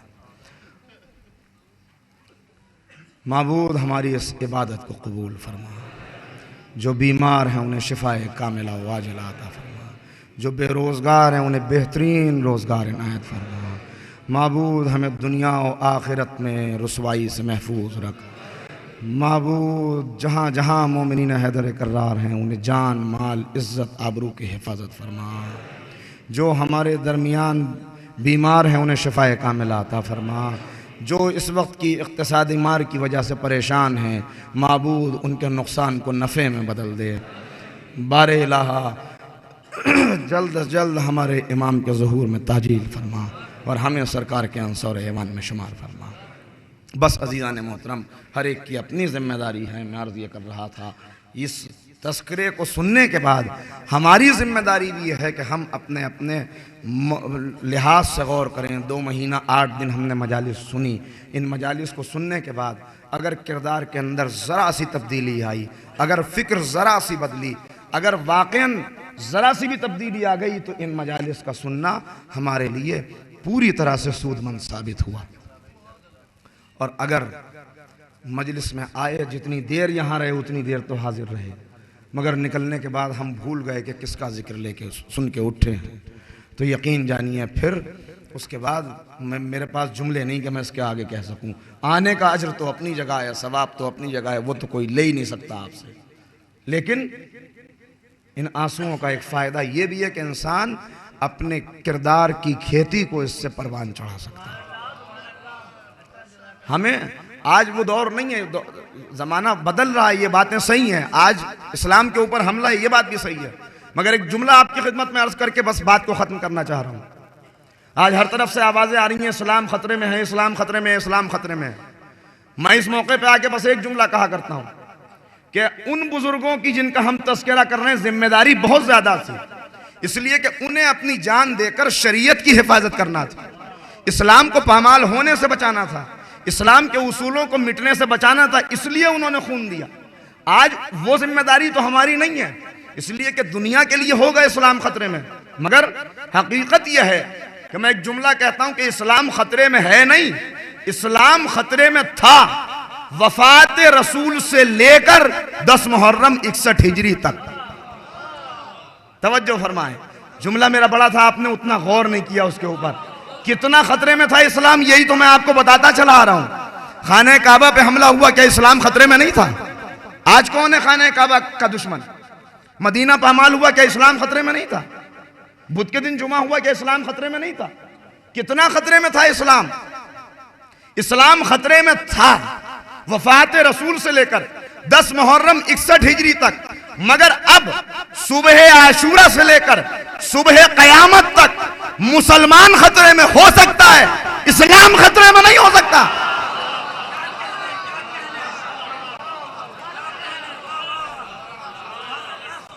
इस्लाम खतरे में नहीं हो सकता, और मुसलमान भी, हर मुसलमान खतरे में नहीं है। अगर मौत को आप खतरा समझ रहे हैं तो ये तो हमारी कुर्बानियां देना, शहादत तो मीरास रही है हमेशा से हमारी। ये तो तारीख आप ये सुन ही रहे हैं, शहादत की तारीख है, खून और आग की तारीख है।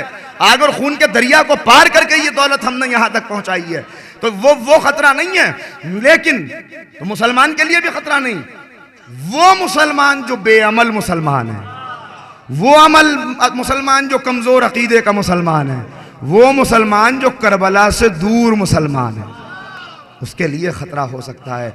वरना अब खतरा नहीं है, खतरा था। शियत को भी खतरा था, इस्लाम को भी खतरा था, शरीयत को भी खतरा था। ऐसा खतरा था कि दौरे मुतवक्किल आते आते मैंने अर्ज़ किया कि कुछ नाम ऐसे हैं कि जिनकी तशरीह करने की ज़रूरत नहीं कि इनके मज़ालिम क्या थे। आप नाम सुन के खुद अंदाज़ा लगा लेते हैं कि कितना जालिम था जो गुज़रा है। दौरे मुतवक्किल आते आते इतना ख़तरा हो गया था शियत और शरीयत के लिए कि लोगों ने अपने आप को शिया कहना छोड़ दिया था, लोगों ने सदाए या हुसैन बुलंद करना बंद कर दिया था, इसलिए कि इसकी यह तहरीक थी कि यजीद तो हार गया अपने मज़ालिम के अंदर। यजीद कहाँ जीता? जब यजीद के मरने के बाद, जब यजीद की ज़िंदगी ही में उसी के शहर के अंदर हुसैन की बहन ने हुसैन की फर्श अज़ा बिछा दी, तो यजीद कहाँ जीता? उसने कहा यजीद नाकाम हो गया मगर मैं कामयाब होऊंगा, मैं नाम हुसैन को कहीं आने नहीं दूंगा। जिसने नाम हुसैन लिया उसे कत्ल किया, जिसने नाम हुसैन लिया इतना कामयाब हो गया ये अपने जुल्म के अंदर कि लोगों ने नाम हुसैन लेना छोड़ दिया। लोगों ने अपनी हयात के तहफ़्फ़ुज़ के लिए, इसलिए कि मासूम अगर मौजूद हो, मासूम कहता है कि तक़य्ये में चले जाओ।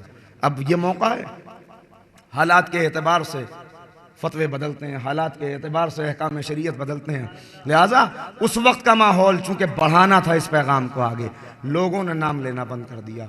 और इसने वो मज़ालिम किए हैं, वो मज़ालिम किए हैं कि इसने रोज़ा इमाम मज़लूम को मिसमार किया, इसने फ़रात का पानी छोड़ा, इसने बैलों से हल चलवाने की कोशिश की, मगर ये तो अल्लाह का इंतज़ाम था कि तुम मिटाओ कितना मिटाओगे। फरात का पानी छोड़ना तुम्हारा काम है। अगर ये पानी इसी रोज़े का तवाफ़ करके अज़मत का ऐलान न कर दे तो यह हमारी कुदरत के अंदर है। हम देखेंगे चलवाओ हल, मगर बैलों को मारते रहना, बैल कदम न बढ़ाएंगे। ये सारे मजालिम इसने किए, और इन मजालिम के देखने वालों में, इन मजालिम को बर्दाश्त करने वालों में आपका वो 4 बरस का इमाम, उस वक्त जिसका सिन 4 बरस था, जिस इमाम का आज आप तस्करा करने के लिए बैठे हैं, उसका सिन 4 बरस था। 4 बरस के सिन में इमाम ने यह खबरें सुनी कि मेरे जद के मातमदारों को कत्ल किया जा रहा है, मेरे जद का नाम लेने वालों की गर्दनें काटी जा रही हैं। न जाने क्या दिल के ऊपर गुजरा होगा जब ये सुना होगा, जब ये सुना होगा कि मेरे जद के रोज़े के ऊपर पानी छोड़ दिया गया। मुझे नहीं मालूम क्या कैफियत रही होंगी, मगर ये वो इमाम है जिसका आज आप मातम कर रहे हैं, कि जिसे सिर्फ 28 बरस की ज़िंदगी मिली, 28 बरस की भरी हुई जवानी। ज़रा अंदाज़ा लगाइए, 28 बरस की भरी हुई जवानी। ये वो इमाम है जो अपने बाबा के साथ 2 बरस की उम्र में कैद रहा, जो बाबा का मुनी से तन्हाई था, उसके बाद 11 बरस की उम्र में कैद रहा। ये वो इमाम है जिसे कई मरतबा गिरफ्तार किया गया, यहाँ तक कि मोतमद का दौर आया। कितने इम्तहान थे जो इमाम के लिए गए, कितने इम्तहान थे।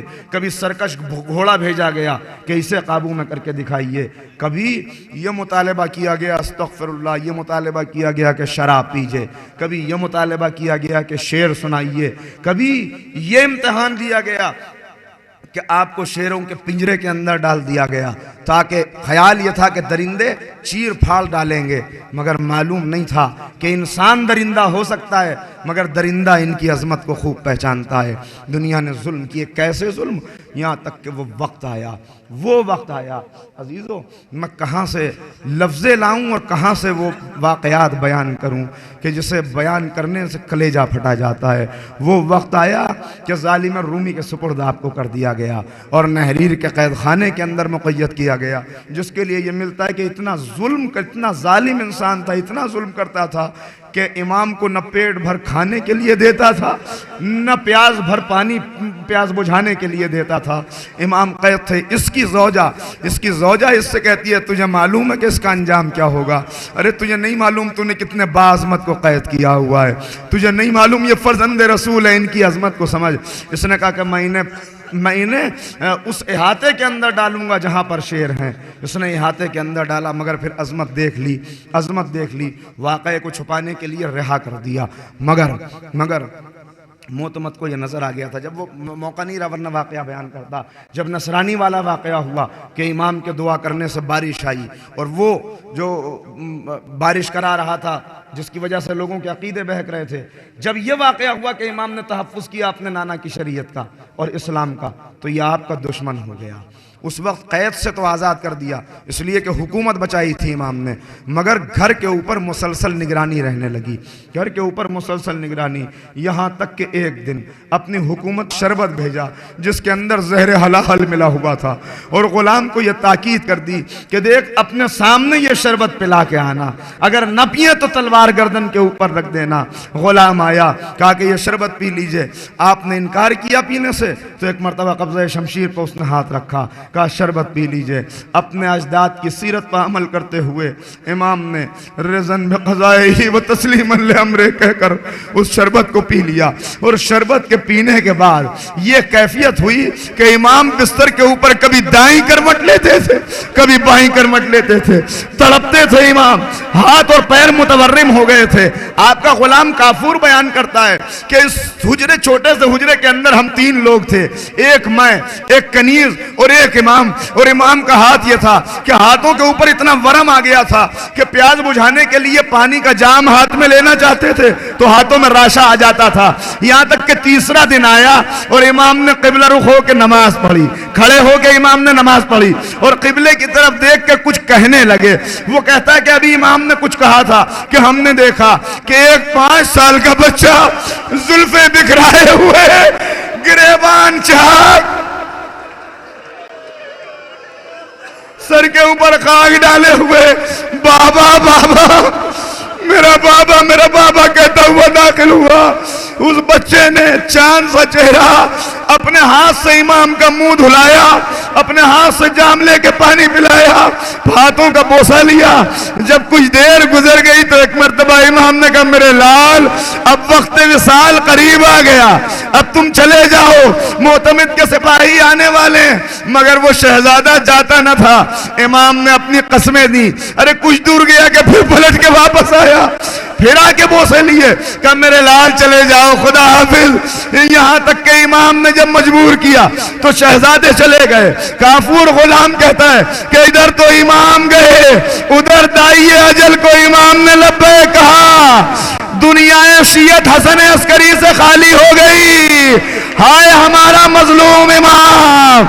अज़ादारो, इसके बाद मोतमद आया, बड़ी शान से जनाजा उठा।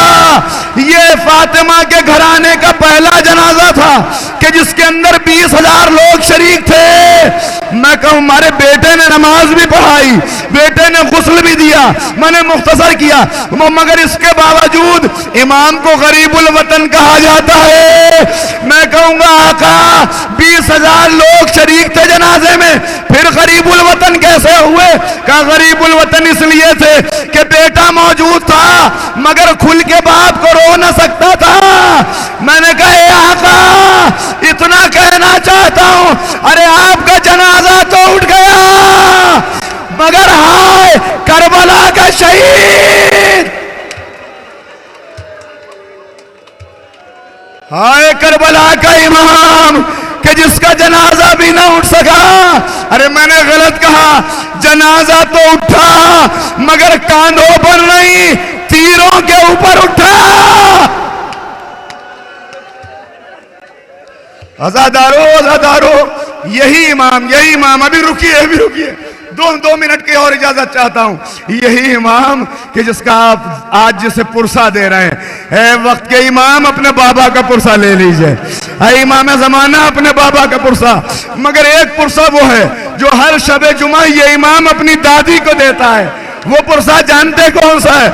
इमाम कहते हैं मेरा सलाम मेरे उस जद के ऊपर कि जो जब जीन से जमीन पर आया।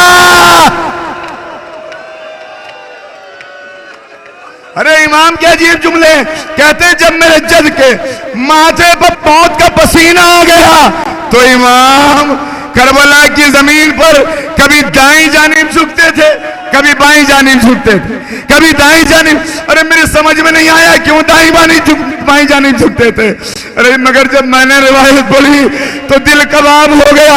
अरे इसलिए झुकते थे कि सैयद अपनी पेशानी सजदे में रखना चाहता था मगर तीर दरमियान में थे।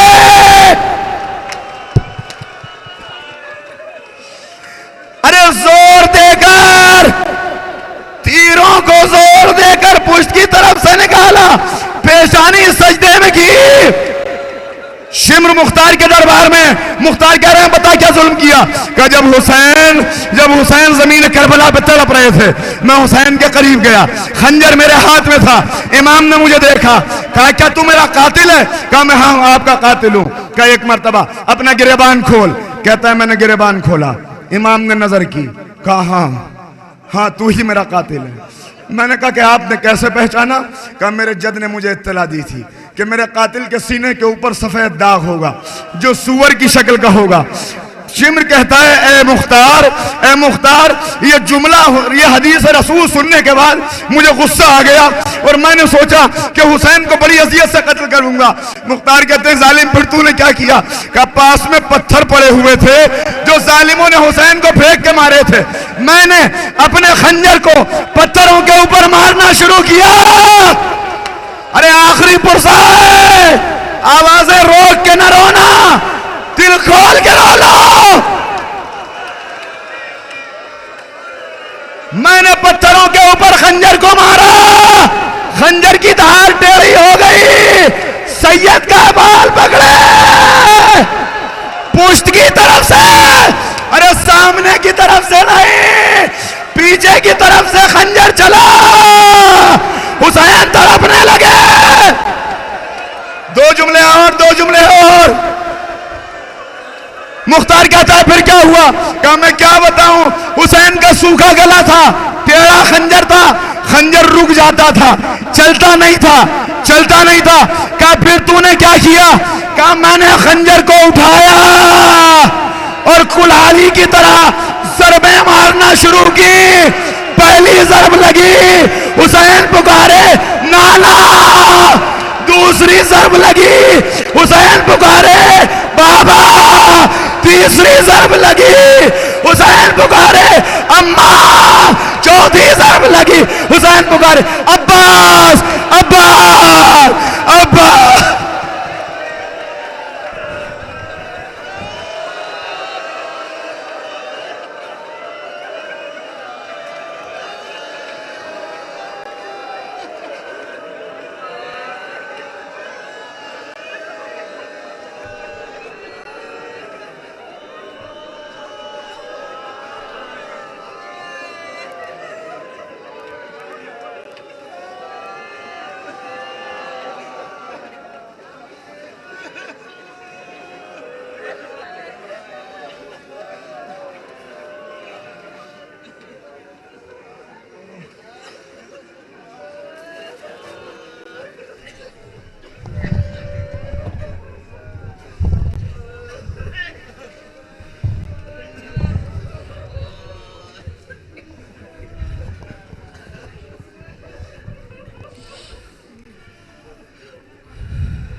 मोतमिद का था ज़माना के हुआ जुल्म या।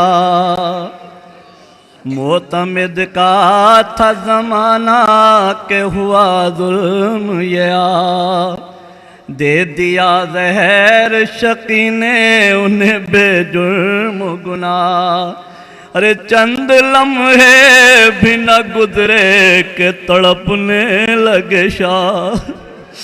आई ज़हरा की आवाज़ के इन्ना लिल्लाह। आई ज़हरा की आवाज़ के इन्ना लिल्लाह। अरे जा बलब है मेरा फर्जंद दुहाई बाबा। अरे मर के अब कैद से क्या होगी रिहाई बाबा। मर के अब कैद से क्या होगी रिहाई बाबा। और किसी पहलू मेरे बच्चे को नहीं है आराम। किसी पहलू मेरे बच्चे को नहीं है आराम। करवटें लेता है बिस्तर पर तड़प कर गुलफाम। करवटें लेता है बिस्तर पर तड़प कर गुलफाम। आके बाली ने हसन फिर ये किया रो के कलाम। आके बाली ने हसन फिर ये किया रो के कलाम। अरे रोने वाले मेरे शबीर के तुझ पर हो सलाम। रोने वाले मेरे शबीर के तुझ पर हो सलाम।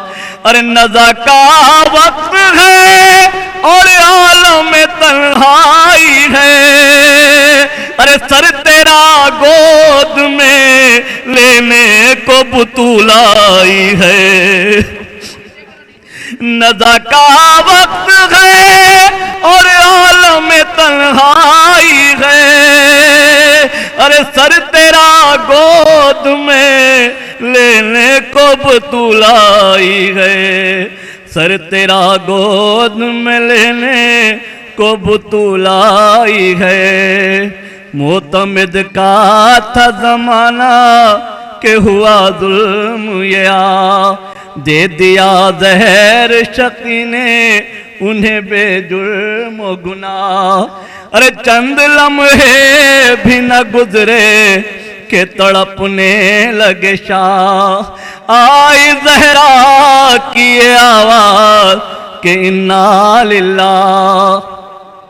जा बलब है मेरा फर्जंद दुहाई बाबा। बाबा, अरे मर के अब कैद से क्या होगी रिहाई बाबा, मर के अब कैद से क्या होगी रिहाई बाबा, किसी पहलू मेरे बच्चे को नहीं है आराम, अरे करवटें लेता है बिस्तर पा तड़प के गुलफाम, आके बाली ने हसन फिर ये किया रो के कलाम, अरे रोने वाले मेरे शबीर के तुझ पे हो सलाम, नज़ा का वक्त गए और आलम तन्हाई गए, अरे सर तेरा गोद में लेने को बुतुलाई गए। या उसे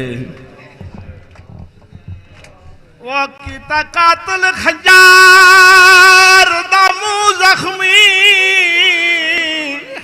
वो मकतूल दे कोल खलो के जाते मान हावी, वो साढ़े गाजी को तड़े कतल कुआड़ के रोके, वो बेअधी को आँख न दखल देवे, वो तड़े कतल दे विचे रो रो के मैं लुटना है बुरका, वो तनिया भेणी दा तड़े कतल तुम फारग